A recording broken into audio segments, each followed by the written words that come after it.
Seuss had this amazing quote. Be who you are and say what you feel, because those that mind don't matter, and those that matter don't mind. Simple and powerful. Be who you want to be. Say what you want to say. Wear what you want to wear. Talk how you want to talk. Be your... All right, folks. Here we go. All right. Episode 4 of GBG, Green Bay Greg. Like there was any doubt as to what I was going to wear today. Episode 4, episode Brett Favre. All right. So just a little recap of the last couple of days. Last night, went to my cousin's house for some dinner. He lives about an hour north of me. Just got to tell you, folks, there's something to be said for getting some venison cooked for you by a guy who has a beard that puts Grizzly Adams' beard to shame. And it's being cooked for you. First, it's being smoked outside. Then it's being seared on a cast iron skillet by a guy who, like I said, has got a Grizzly Adams type beard, and he's wearing latex gloves. Not because he's worried about COVID. Screw COVID. He's not worried about that. He's just got so many spices and seasonings and different things on that piece of venison that he doesn't want to ruin it. So the guy's wearing latex gloves. My God, quite possibly the greatest meal I've ever eaten in my life. There. That's a recap of my last couple of days. All right. So thanks for joining me. Whether you're on the RTF Sports Network, my show follows Benzi's Bit and Mike on the Mic, or you're on the Twist, our website, Twist the Weekend Sports Talk, or you're following me on Facebook. Either one, I appreciate it. We're going to get in some crazy stuff this week. Like I said, this is episode 4. I'm excited. I don't want to set the bar too high for this episode, but I have a feeling that this episode may change your lives. This might quite possibly be the greatest half hour of your life. But, who am I to say? All you got to do is sit back and pay attention. All right, so here we go. What we're going to do is we're going to go into this the way we always do. All right, let's start off with the sports talkers. So what we got going on right now is we have all the major sports that are kind of putting their plans together to come back. We have the NBA and the NHL, which, like I've said 1,000 times, are doing everything right. They're looking at a couple of games in the to finish out their regular season and get into a playoff format. I think that's a great idea. I think that what you're doing with that is you're being very sensitive to the COVID issues that are going out, not having all 30 or 32 teams come back, just the teams that have a chance of making the playoffs. And then you have a traditional playoff format. Keeps the integrity of the league, keeps the integrity of the trophy. Good for you guys. Then there's the NFL and college football. Look, here's the thing. I don't think I'm breaking any, secrets here, but there is so much money in football right now that they're going to play. I mean, even high schools now are putting together plans for, workouts starting in July and different things that they can do so they can get into football late August, early September. Look, there's a lot of money. I know that we're hearing a lot of things about colleges. The NFL is going to go on as it wants. There's too much money involved. But colleges, you're hearing a lot of stuff on the 5 o'clock news, 6 o'clock news, wherever you're at, that's saying, colleges aren't going to come back. And if colleges aren't back, then we can't let athletes come to campus if there's no students. Folks, drive down south once to, I don't know, Alabama, Louisiana, Florida, any school in the ACC or SEC, it's backwards. These kids aren't going to be allowed on campus unless there's football. Why? Daquan, there's too much money involved. They're going to make it happen. No need to worry. Then we get to my friend, the Major League Baseball. Major League Baseball, for God's sakes, you guys can't get out of your own way. The players come with an idea, 114 games, blah, blah, blah. The owners, Major League Baseball, the owners come back and say, we're not even going to come back with a counter offer on this. Then what do? They come back with a counter offer. And now they're going to go back and forth and back and forth. They can't get out of their own way. Seriously, Major League Baseball, you guys are like that guy that graduated from college 10 years ago and you keep showing up at the high school football games and basketball games wearing your letter jacket from 10 years ago. And you talk to all the kids that are currently in school, tell them how cool you were back when you were there. And then before you know it, they're not listening to you anymore. They don't care. Then you start offering to buy them beer, and it's not that important to them because no one even wants to be your friend for that. You guys are becoming so irrelevant right now in an environment where you guys could own this. You guys have huge stadiums.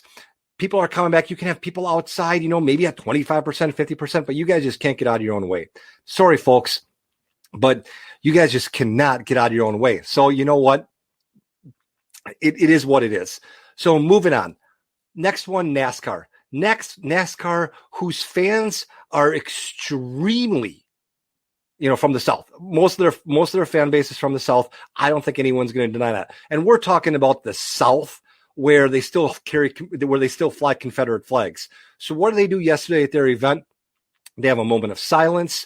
They have their one African-American driver wearing an I Can't Breathe t-shirt. And then they have the rest of the drivers turn off their engines to show some, solidarity to, the whole Black Lives Matter movement.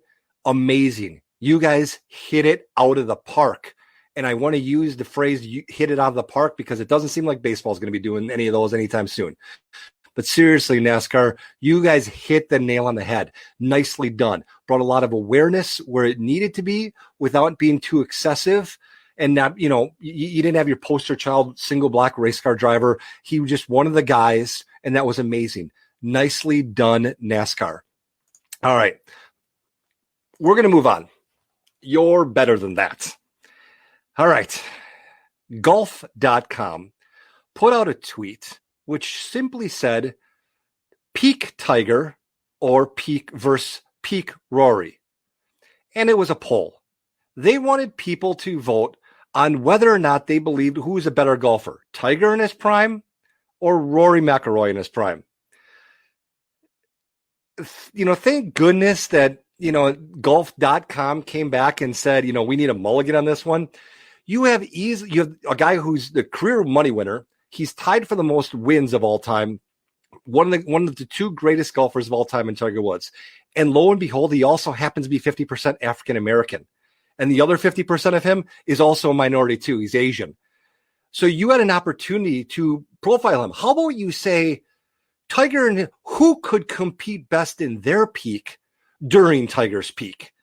Not is Rory, let's just pick the Irish kid to go against him. For the love of God, golf, you have one amazing African-American athlete in the culture that we live in right now. Let's not put out stupid tweets that talk about the legitimacy of his professional career.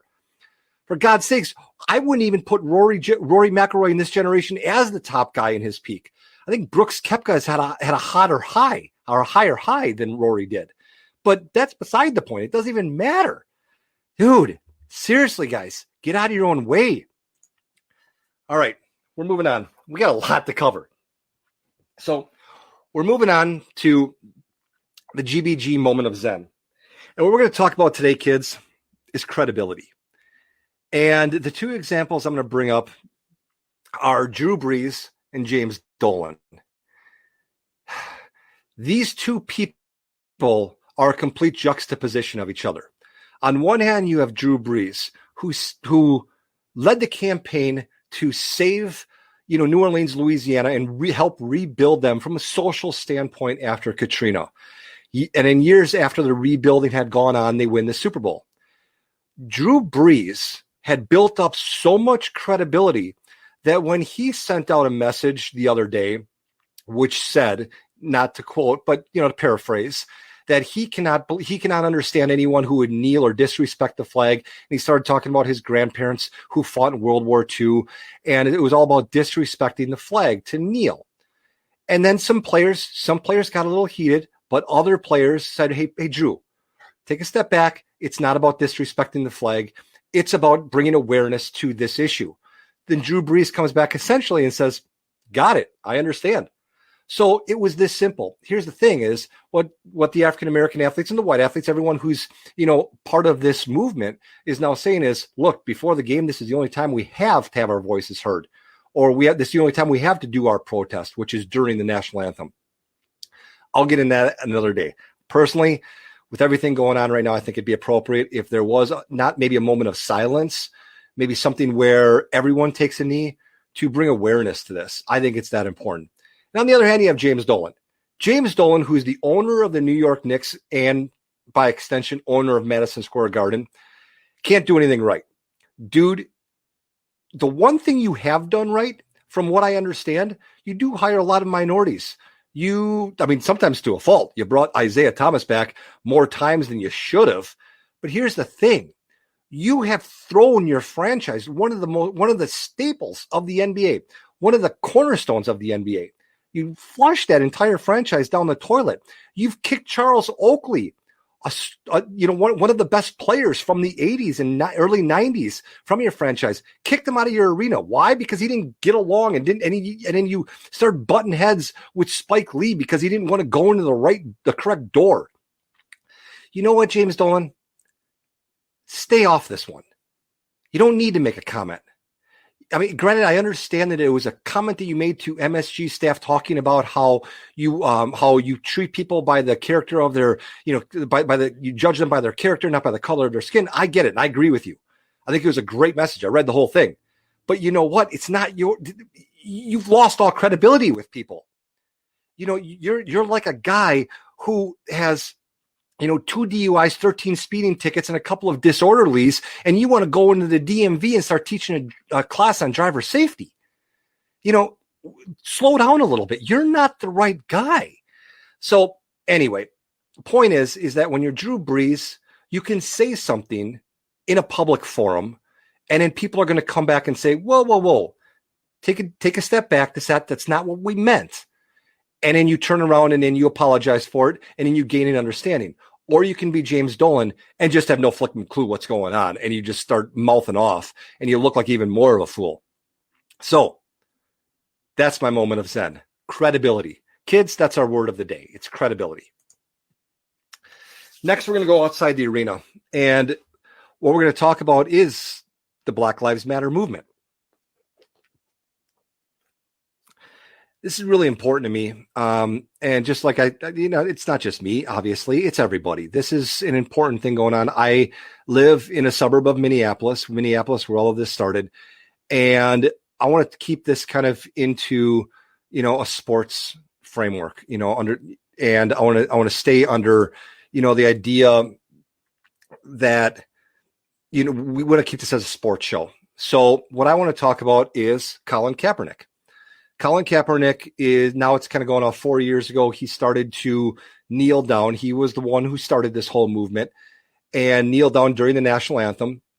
And he wasn't getting a lot of support. And he believes that he's been blackballed by the league, that people aren't, signing him. People weren't signing him. People weren't, giving him a fair opportunity to try out for an NFL team because he's a decent quarterback from, the standards. He was 500 quarterback, roughly, maybe a couple games under, but had a couple of good games. Thought he was being blackballed by the league. Well, here's the thing, Colin. Maybe you're not the best messenger for this. And here's what I mean. Your movement that you want to start, Black Lives Matter, is extremely important. I believe that everyone, like Martin Luther King said, should be judged by their character, not by the color of their skin. In fact, I'll take a pause right here. I heard something. I'm not going to take credit for this. I heard something, read something, wherever it was, and it's extremely important. I can't believe we live in a society where one of the most insignificant traits a human being can offer society is the color of their skin, yet they are judged so foully by it. Think about that. What does the color of your skin offer society? Nothing. But yet you're judged by it. That's what's so horrible about the society that we're living in. And that's why I believe that that these peaceful protests and the things that are going on are important. It's building awareness. But Colin Kaepernick, I don't think you're the best messenger. Why? You're like a petulant child. When you started this movement, it was important. But what happens almost right away, dude? You get seen and photographed, and it wasn't like you were secretly photographed by paparazzi. You lifted up your pant leg to show yourself wearing socks with character pigs on them, wearing a police uniform. You want to draw credibility? You know who you just gained as allies in this? other 13, 14-year-old kids. You look like a clown. And then after you were let go by the 49ers and other teams were, kicking the tires, seeing if they were going to, bring in for a tryout, the number one team that came out, hey, who would be a great fit? The Miami Dolphins. What happens? You then are seeing after it's all over the news. I mean, there's this 4-letter network that owns like 6 or 7 channels. I watch it a lot. It was all over the news. I'm sure you've seen it. Colin Kaepernick is wearing a Castro shirt, a shirt supporting Castro, when he's ready to go down to Miami, Florida to get ready to try out for the Dolphins. For the love of God, Colin, do you realize, gauge the temperature of the room you're about to walk into. Wearing a shirt that's supporting Castro in Miami, Florida is like trying to go work for a company owned by a Jewish person wearing a Hitler shirt. 50% of the population of Miami are refugees from Cuba who wanted to leave Cuba so bad that they went on rafts 50 miles to get to Miami. But you wear a shirt supporting him. So you know what, dude? Maybe you're not the best messenger. Your message is good, but we need to find a more responsible and mature person to run this campaign. You did a great job kicking it off. You did a great job building awareness to it. But you know what, dude? You might want to just take a look in the mirror before you walk out of your house if you want to be the flag bearer for something that's so important to society right now. All right. We're going to close up the show with my challenge. And my challenge to everyone is let's just pump the brakes a little bit. Here's the thing. I get it. And there are lines you have to not draw in the sand. There are lines you have to draw in the concrete. If they're my dad, my twin brother, my uncle, all proud police officers. I've said this 1,000 times. They would stake their reputation, how they treated people against anyone's. It was awesome. But if there's police brutality going on, I agree. There is no excuse for that.